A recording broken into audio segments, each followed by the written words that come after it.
دمشق کے جو شہری لڑ سکتے تھے وہ بھی مسلمانوں کے مقابلے میں آ گئے۔ رومی سپاہی اور اہل دمشق بارے سے بھیگے ہوئے تھے اور ان کا سامان بکھرا ہوا تھا۔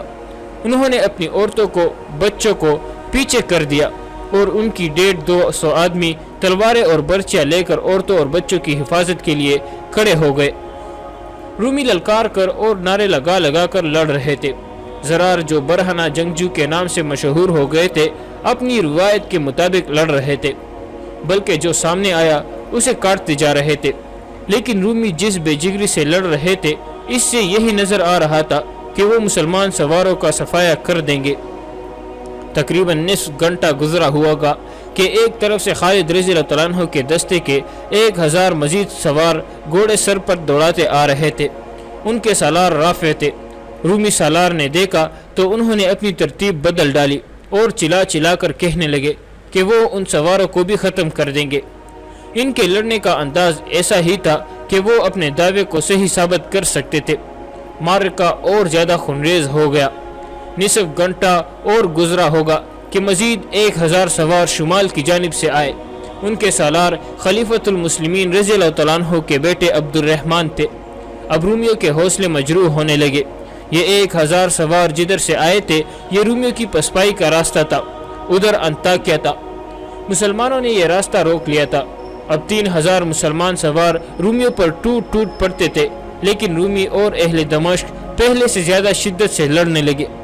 یہ معرکہ ان کے لیے زندگی اور موت کا معرکہ بن گیا تھا۔ ان کا بڑا ہی قیمتی مال و متاع، ان کے بچے اور بڑی خوبصورت اور جوان بیٹیاں، بہنیں اور بیویاں ان کے ساتھ تھی۔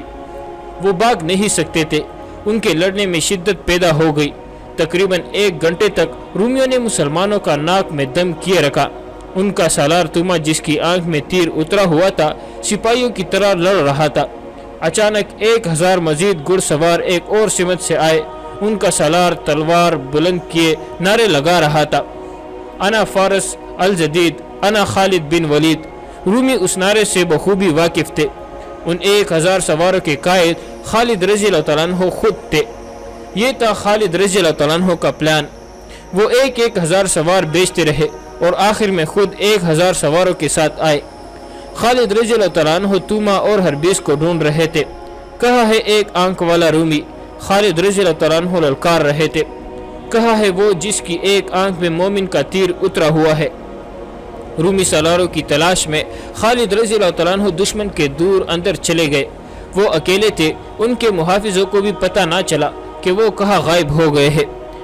ابن ابی بکر خالد رضی اللہ عنہ کا ایک محافظ سالار عبد الرحمن کو دیکھ کر ان تک پہنچا اور لڑائی کے لیے شور و غل میں چلا کر بولا، سالار اعلیٰ کا کچھ پتہ نہیں، اکیلے آگے چلے گئے ہیں۔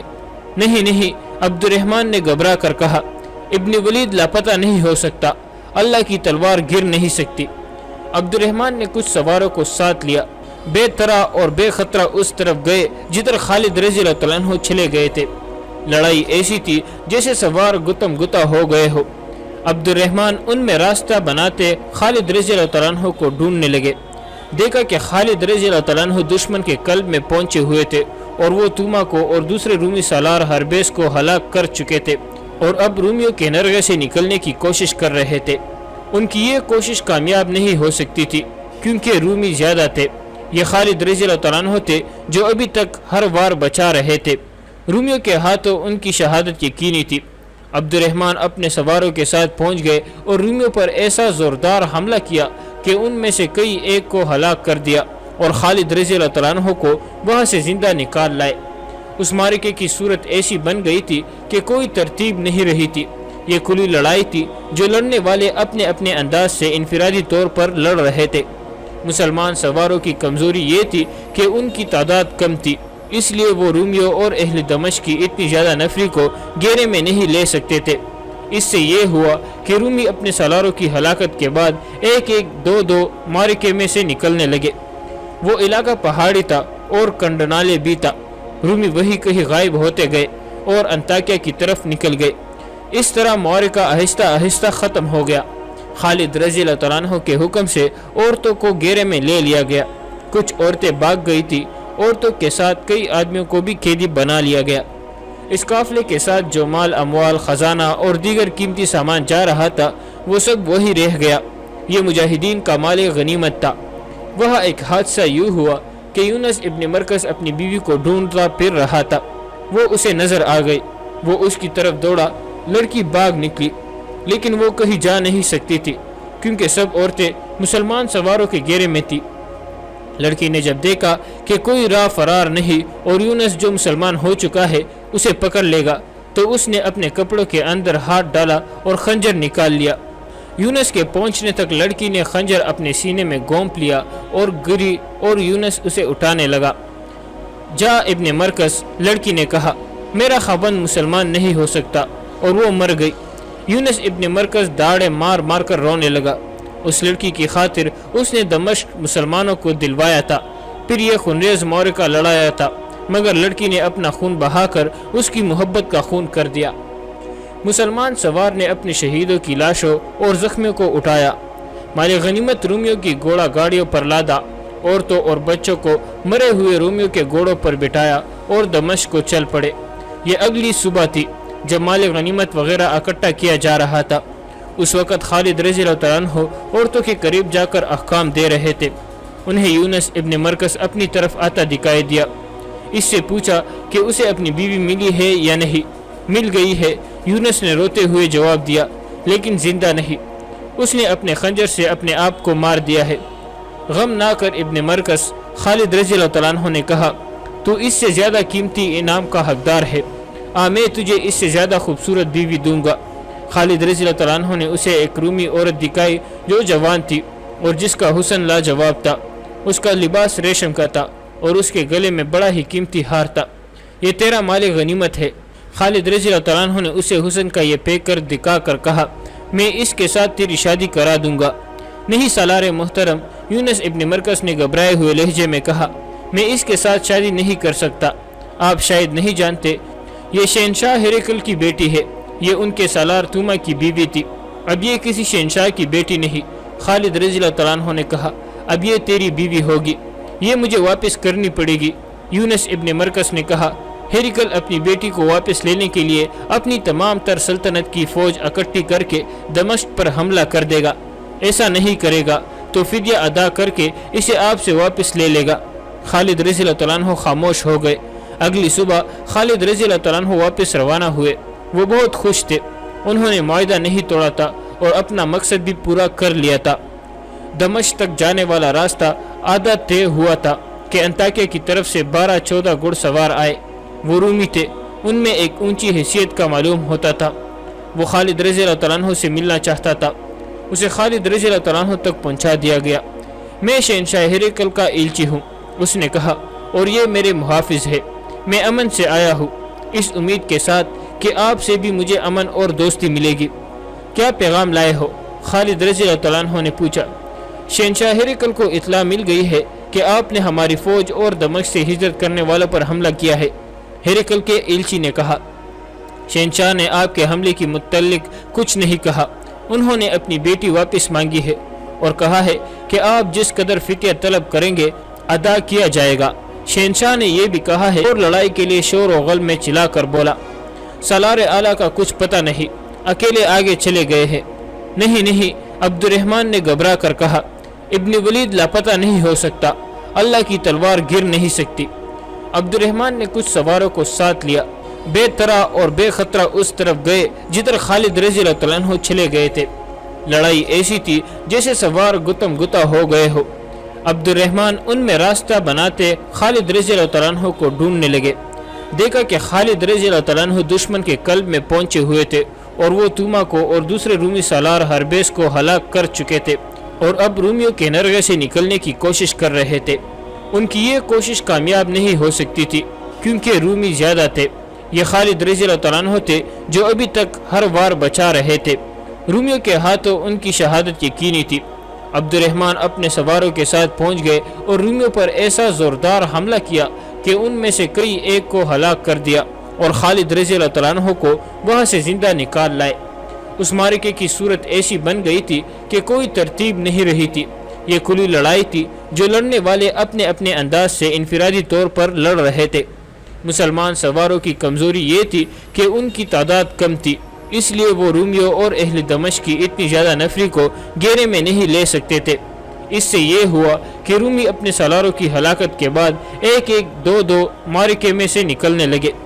وہ علاقہ پہاڑی تھا اور کنڈنالے بھی تھا۔ رومی وہی کہیں غائب ہوتے گئے اور انطاکیہ کی طرف نکل گئے۔ اس طرح معرکہ آہستہ آہستہ ختم ہو گیا۔ خالد رضی اللہ تعالیٰ عنہ کے حکم سے عورتوں کو گھیرے میں لے لیا گیا۔ کچھ عورتیں بھاگ گئی تھی۔ عورتوں کے ساتھ کئی آدمیوں کو بھی قیدی بنا لیا گیا۔ اس قافلے کے ساتھ جو مال اموال خزانہ اور دیگر قیمتی سامان جا رہا تھا وہ سب وہی رہ گیا۔ یہ مجاہدین کا مال غنیمت تھا۔ وہاں ایک حادثہ یوں ہوا کہ یونس ابن مرکز اپنی بیوی کو ڈھونڈتا پھر رہا تھا۔ وہ اسے نظر آ گئی۔ وہ اس کی طرف دوڑا۔ لڑکی بھاگ نکلی لیکن وہ کہیں جا نہیں سکتی تھی کیونکہ سب عورتیں مسلمان سواروں کے گھیرے میں تھی۔ لڑکی نے جب دیکھا کہ کوئی راہ فرار نہیں اور یونس جو مسلمان ہو چکا ہے اسے پکڑ لے گا تو اس نے اپنے کپڑوں کے اندر ہاتھ ڈالا اور خنجر نکال لیا۔ یونس کے پہنچنے تک لڑکی نے خنجر اپنے سینے میں گونپ لیا اور گری اور یونس اسے اٹھانے لگا۔ جا ابن مرکز، لڑکی نے کہا، میرا خاوند مسلمان نہیں ہو سکتا، اور وہ مر گئی۔ یونس ابن مرکز داڑے مار مار کر رونے لگا۔ اس لڑکی کی خاطر اس نے دمشق مسلمانوں کو دلوایا تھا، پھر یہ خونریز معرکہ لڑایا تھا، مگر لڑکی نے اپنا خون بہا کر اس کی محبت کا خون کر دیا۔ مسلمان سوار نے اپنے شہیدوں کی لاشوں اور زخمیوں کو اٹھایا، مال غنیمت رومیوں کی گھوڑا گاڑیوں پر لادا، عورتوں اور بچوں کو مرے ہوئے رومیوں کے گھوڑوں پر بٹھایا اور دمشق کو چل پڑے۔ یہ اگلی صبح تھی جب مال غنیمت وغیرہ اکٹھا کیا جا رہا تھا۔ اس وقت خالد رضی اللہ عنہ عورتوں کے قریب جا کر احکام دے رہے تھے۔ انہیں یونس ابن مرکز اپنی طرف آتا دکھائی دیا۔ اس سے پوچھا کہ اسے اپنی بیوی ملی ہے یا نہیں۔ مل گئی ہے، یونس نے روتے ہوئے جواب دیا، لیکن زندہ نہیں۔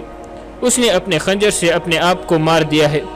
غم نہ کر ابن مرکز، خالد رضی اللہ عنہ نے کہا، تو اس سے زیادہ قیمتی انعام کا حقدار ہے۔ میں تجھے اس سے زیادہ خوبصورت بیوی دوں گا۔ خالد رضی اللہ عنہ نے اسے ایک رومی عورت دکھائی جو جوان تھی اور جس کا حسن لاجواب تھا۔ اس کا لباس ریشم کا تھا اور اس کے گلے میں بڑا ہی قیمتی ہار تھا۔ یہ تیرا مال غنیمت ہے۔ خالد رضی اللہ عنہ نے اسے حسن کا یہ پیک کر دکھا کر کہا، میں اس کے ساتھ تیری شادی کرا دوں گا۔ نہیں سالار محترم، یونس ابن مرکز نے گھبرائے ہوئے لہجے میں کہا، میں اس کے ساتھ شادی نہیں کر سکتا۔